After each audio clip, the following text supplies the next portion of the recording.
Hello friends, today we are going to discuss Norris type 2 reaction is the very important topic. कल वाले video lecture में हमने nourish type 1 reaction को study किया था। आज हम नोरिस टाइप 2 को स्टडी करेंगे। ठीक है, आज वाले वीडियो लेक्चर में क्या होगा कि अपने पास कोई भी कार्बोनिल होगा, ठीक है, कोई भी कार्बोनिल होगा, अपने से वो जो गामा वाला कार्बन होगा वहाँ से एक हाइड्रोजन को एब्स्ट्रैक्ट करने का काम करेगा। ठीक है, जैसे कि यहाँ ये वाला जो कार्बोनिल ग्रुप है यहाँ से अपन क्या लेंगे, कोई भी, जैसे कि कार्बन डबल बॉन्ड ऑक्सीजन, एक कार्बन ये है, दूसरा कार्बन ये है, तीसरा कार्बन ये है। ठीक है, यहाँ पे ये हो गया हाइड्रोजन, ये हो गया आर ग्रुप और ये क्या हो गया आर ग्रुप। मीन्स यहाँ ये वाला जो कार्बोनिल ग्रुप है, इस वाले कार्बोनिल ग्रुप से ये वाला कार्बोनिल ग्रुप है, इसको छोड़ के जो गामा कार्बन होता है वहाँ से अपन क्या करेंगे, हाइड्रोजन को एब्स्ट्रैक्ट करने का काम करेंगे। मतलब वहाँ से हाइड्रोजन को हम एब्स्ट्रैक्ट करेंगे और किसकी प्रेजेंस में वो रिएक्शन होगी, फोटोकेमिकली कंडीशन की प्रेजेंस में वो रिएक्शन होगी। फोटोकेमिकली कंडीशन में क्या होगा कि यहाँ से होमोलाइटिक क्लीवेज होगा, कार्बोनिल का भी क्लीवेज होगा और यहाँ से इस हाइड्रोजन का भी क्या होगा, क्लीवेज होगा। तो क्लीवेज होने के बाद एक रेडिकल इस कार्बन के ऊपर आएगा, एक रेडिकल ऑक्सीजन पे जाएगा। ये हो गया अल्फा, ये बीटा और ये हो गया गामा। तो ये अल्फा कार्बन है, ये बीटा है और यहाँ से क्या होगा कि जो गामा वाला कार्बन है वहाँ पे एक हाइड्रोजन रेडिकल प्रोड्यूस हो गया और एक कार्बन पे रेडिकल आ गया। ठीक है, अब क्या होगा कि इस हाइड्रोजन की और इस ऑक्सीजन की क्या होगी, बॉन्डिंग होगी। इस ऑक्सीजन की, इस हाइड्रोजन की, दोनों की क्या होगी, बॉन्डिंग होगी। बॉन्डिंग होने के बाद मतलब यहाँ से गामा वाले हाइड्रोजन को ये जो ऑक्सीजन है गामा वाले हाइड्रोजन को क्या कर लेगा, एब्स्ट्रैक्ट कर लेगा, जिससे OH ग्रुप बनाएगा। इस वाले कार्बन पे एक रेडिकल होगा,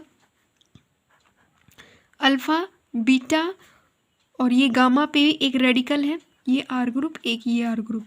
मीन्स यहाँ पे क्या हुआ है, 1 2 3 4, 1 4 के ऊपर रेडिकल प्रोड्यूस हुआ है, तो इसलिए हम इसको क्या नेम देंगे, 1,4 डाई रेडिकल नाम देंगे। अभी इसमें आगे दो टाइप से रिएक्शन हो सकती है। एक रिएक्शन तो होगी कि आप इसी का ही क्या करवा दो, साइक्लाइजेशन करवा दो, इसका क्या करवा दो, आप साइक्लाइजेशन करवा दो, या फिर इसका आप क्या कर दो, अल्फा बीटा बॉन्ड का क्लीवेज करवा दो। ठीक है, अल्फा बीटा वाले जो बॉन्ड है ना, उन दोनों को, इस अल्फा और बीटा बॉन्ड को हम क्या करवा देंगे, क्लीव करवा देंगे। तो साइक्लाइजेशन का मतलब होता है कि ये वाला रेडिकल और ये वाला रेडिकल एक दूसरे में बॉन्ड फॉर्म कर लेंगे तो हमें 4 मेंबर की रिंग जो है वो मिलेगी। आफ्टर साइक्लाइजेशन के बाद यहाँ पे OH हो गया, ये वाला ग्रुप हो गया। ठीक है, तो हमें क्या मिली है, 4 मेंबर्ड रिंग मिलेगी, 4 मेंबर्ड वाली रिंग मिलेगी आफ्टर साइक्लाइजेशन के बाद। अभी नेक्स्ट स्टेप आता है कि यहाँ से ये 2 रेडिकल तो थे ही अपने, अब यहाँ पे हम क्या करेंगे कि इस अल्फा बीटा बॉन्ड को क्लीव करेंगे होमोलाइटिकली। तो कार्बन पे तो रेडिकल एक है ही, एक रेडिकल इस वाले कार्बन पे आ गया और ये कोई ग्रुप अटैच है, अल्काइल ग्रुप, यहाँ पे हो गया OH। ठीक है, नेक्स्ट में क्या होगा कि एक रेडिकल के पास चला गया, यहाँ पे बॉन्ड आ गया और इसके पास ये है और इस वाले कार्बन के पास भी एक रेडिकल है। मतलब जब क्लीवेज शो करेगा तो ऐसा ही तो बनेगा, मतलब दोनों डिवाइड हो गए, इन दोनों के बीच में तो बॉन्ड था पहले, ये दोनों आपस में क्लीव हो गए। अब यहाँ पे भी एक पॉसिबिलिटी, अब इन दोनों की पॉसिबिलिटी बनती है कि ये वाला रेडिकल बॉन्ड फॉर्मेशन कर ले तो अपने को क्या मिलेगा, एल्कीन मिल जाएगा। ठीक है, डबल बॉन्ड क्या मिलेगा, डबल बॉन्ड एल्कीन मिलेगा। और इसमें क्या होगा कि ये वाला बॉन्ड इधर बॉन्ड फॉर्मेशन कर ले, तो क्या मिलेगा, कार्बन, कोई एल्काइल ग्रुप है, कार्बन डबल बॉन्ड और ये हो गया OH। अब यहाँ पे क्या होगा कि ये वाला बॉन्ड इधर शिफ्ट हो जाए और ये वाला बॉन्ड इधर शिफ्ट हो जाए, तो यहाँ पे अपने को क्या मिलेगा, RC डबल बॉन्ड ऑक्सीजन और यहाँ पे हो गया हाइड्रोजन। तो हमें क्या मिल गया, ये एल्डिहाइड मिल गया। ठीक है, क्या मिल गया, एल्डिहाइड, और यहाँ पे अपने को क्या मिल गया, एल्कीन मिल गया। ये ज़रूरी नहीं है कि आपको हर रिएक्शन में एल्डिहाइड या एल्कीन ही मिलेगा, वो डिपेंड करता है कि आपको कैसा वो रिएक्टेंट देता है और आप उसको कैसे कन्वर्ट करते हो, ठीक है, उसके ऊपर डिपेंड करेगा। नॉरिस टाइप प्रो रिएक्शन में क्या होता है कि देखो, सबसे पहले होता है कि हम गामा हाइड्रोजन को एब्स्ट्रैक्ट करेंगे। पहला कंडीशन इसमें यही होता है कि हम गामा हाइड्रोजन का एब्स्ट्रैक्ट करेंगे। गामा हाइड्रोजन एब्स्ट्रैक्ट होगा, और कौन इसको एब्स्ट्रैक्ट करेगा, हाइड्रोजन, गामा हाइड्रोजन को कौन लेके जाएगा, जो कार्बोनिल ग्रुप है वो, उसकी भी होमोलाइटिक क्लीवेज होगी। दूसरा पॉइंट, सेकंड पॉइंट कहता है अपने पास क्या होगा, 1 और 4th पोजीशन के ऊपर डाई रेडिकल प्रोड्यूस होंगे, 1-4 पोजीशन के ऊपर डाई रेडिकल प्रोड्यूस होंगे, उनकी या तो हम साइक्लाइजेशन करवा दें, या फिर 1-4 डाई रेडिकल के बाद हम उसमें क्या करवा दें, अल्फ़ा और जो बीटा बॉन्ड है ना, अल्फ़ा और जो बीटा बॉन्ड है उसकी हम क्लीवेज करवा दें। अल्फ़ा बीटा बॉन्ड की हम क्या करवा दें, क्लीवेज करवा दें। जब हम अल्फ़ा बीटा बॉन्ड का क्लीवेज करवाएंगे ना, मतलब इन दोनों के बॉन्ड को ब्रेक करेंगे, तो हमें आगे अपने अपने मतलब डिफरेंट टाइप के प्रोडक्ट हमें मिल जाएंगे। अभी हम जैसे कि ये अभी जैसे एक क्वेश्चन है ये वाला,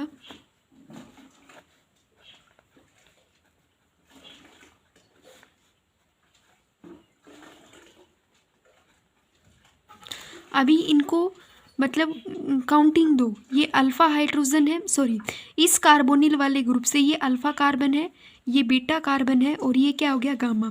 पहला स्टेप अपना क्या था कि हम गामा हाइड्रोजन को एब्स्ट्रैक्ट करेंगे, गामा हाइड्रोजन को क्या करेंगे, एब्स्ट्रैक्ट करेंगे, और इनके अंदर होमोलाइटिक क्लीवेज होगा। कैसा क्लीवेज होगा, होमोलाइटिक इसमें क्लीवेज होगा, ऐसे, ठीक है। होमोलाइटिक क्लीवेज होने के बाद यहाँ पे भी होमोलाइटिक क्लीवेज होगा। इस ऑक्सीजन पे एक रेडिकल, एक कार्बन पे, ये फिनाइल ग्रुप हो गया,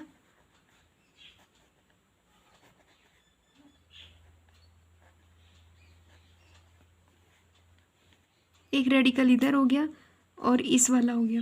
मतलब ये जो हाइड्रोजन था, गामा जो हाइड्रोजन था, ये ऑक्सीजन के पास जाएगा और यहाँ पे बॉन्ड फॉर्मेशन कर लेगा, OH बनाएगा। यहाँ पे 2 मिथाइल ग्रुप है। अब यहाँ पे क्या होगा कि अल्फ़ा 2 रेडिकल प्रोड्यूस हो गए 1 और 4th पे। अब रेडिकल को कंबाइनेशन ना करके मतलब साइक्लाइजेशन हो जाएगा। ये एक कंडीशन तो ये है कि इसमें साइक्लाइजेशन हो जाएगी।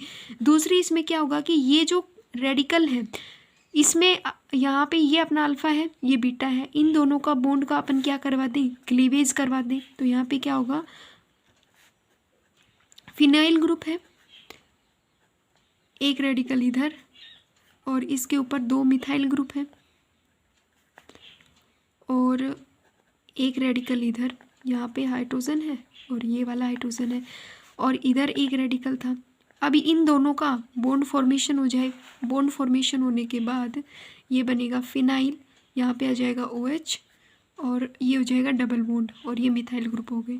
ये वाला जो बॉन्ड है इधर वापस आएगा, हाइड्रोजन इधर शिफ्ट हो जाएगा, कार्बन,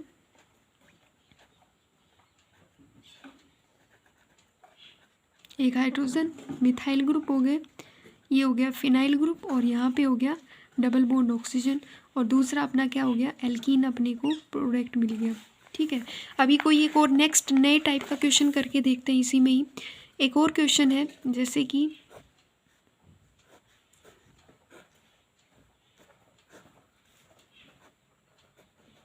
ये वाला है, ये वाला है। ठीक है, तो अपना ये वाला क्या है, कार्बोनिल है। ठीक है, ये वाला क्या है अपने पास, कार्बोनिल है। अभी अपने को यहाँ से गामा हाइड्रोजन के पास जाना है। ठीक है, गामा हाइड्रोजन के पास जाना है, तो कैसे जाएंगे, देखो अल्फ़ा बीटा और ये क्या हो गया, गामा, या यहाँ से करोगे तो अल्फ़ा बीटा गामा यहाँ पे आता है, और अब यह क्या होगा अपना, यहाँ पे आता है। मतलब अल्फ़ा बीटा गामा कहीं से भी ले लो, तो हम ले रहे हैं सीधा डायरेक्ट ऐसे। तो अल्फ़ा बीटा और गामा, पहले स्टेप में हम गामा हाइड्रोजन पे, यहाँ पे कोई हाइड्रोजन प्रेजेंट है उसको एब्स्ट्रैक्ट करेंगे, तो यहाँ पे रेडिकल जनरेट होगा।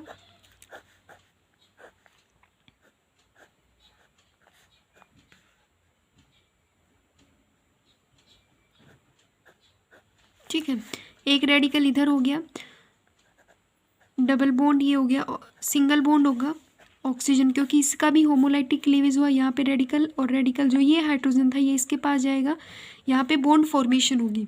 बॉन्ड फॉर्मेशन होगी तो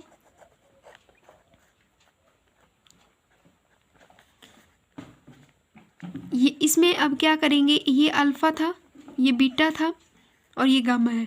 अल्फ़ा और बीटा इन दोनों बॉन्ड को हम क्या कर दें, क्लीवेज करवा दें। ठीक है, अल्फ़ा बीटा बॉन्ड को क्या करवा दें, क्लीवेज करवा दें, या फिर इन दोनों की क्या करवा दें, रिंग फॉर्मेशन करवा दें। तो रिंग फॉर्मेशन करवाने के बाद जो प्रोडक्ट मिलेगा वो मिलेगा ऐसा, क्योंकि इस वाले कार्बन पे तो ये क्या है, अपना OH ग्रुप अटैच है, और एक साइड अपना ये क्या है, फिनाइल वाला ग्रुप अटैच है। ठीक है, मतलब इसमें ये वाला प्रोडक्ट बनेगा अपना साइक्लाइजेशन वाला। ठीक है, नेक्स्ट हमारे पास आती है पैटर्नो-बुची रिएक्शन।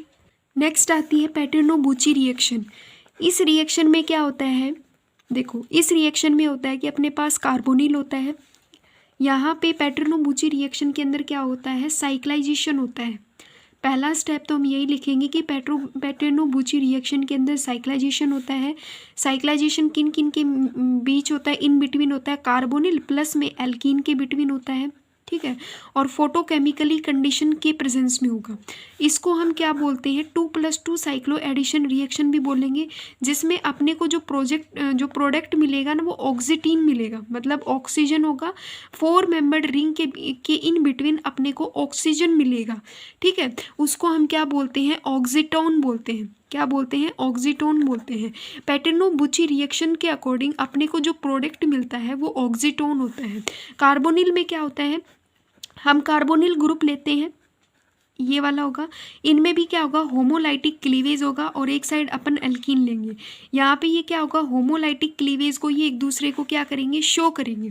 जब ये होमोलाइटिक क्लीवेज को शो करेंगे in the presence of light, photochemically condition, light की प्रेजेंस में जब ये रिएक्शन होगी तो कार्बन ऑक्सीजन पे एक रेडिकल जाएगा, एक कार्बन के ऊपर रेडिकल जाएगा, यहाँ पे एल्काइल ग्रुप अटैच होंगे, साथ ही साथ एक एल्कीन का यहाँ रेडिकल होगा, एक यहाँ पे, तो ये दोनों क्या कर लेंगे, ये वाले दोनों के दोनों रेडिकल बॉन्ड फॉर्मेशन कर ले, और ये वाले दोनों बॉन्ड फॉर्मेशन कर ले, तो अपने को जो प्रोडक्ट मिलेगा वो क्या मिलेगा, ऑक्सीजन, और ऑक्सीजन के साथ यहाँ पे क्या होगा, एक R ग्रुप यहाँ पे, एक R ग्रुप यहाँ पे, तो ये क्या होता है, ऑक्सीटोन बन गया, मतलब ये अपना क्या बन गया, ऑक्सीटोन बन गया।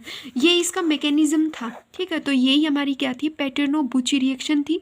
चाहे वो आपको कुछ भी दे, अपने को याद रखना है कार्बोनिल को और एल्कीन को याद रखना है। ठीक है, जब हम कार्बोनिल ग्रुप का और एल्कीन का साइक्लाइजेशन करवाते हैं तो हमें ऑक्सीटोन मिलता है अकॉर्डिंग टू पैटर्नो-बुची रिएक्शन के अकॉर्डिंग।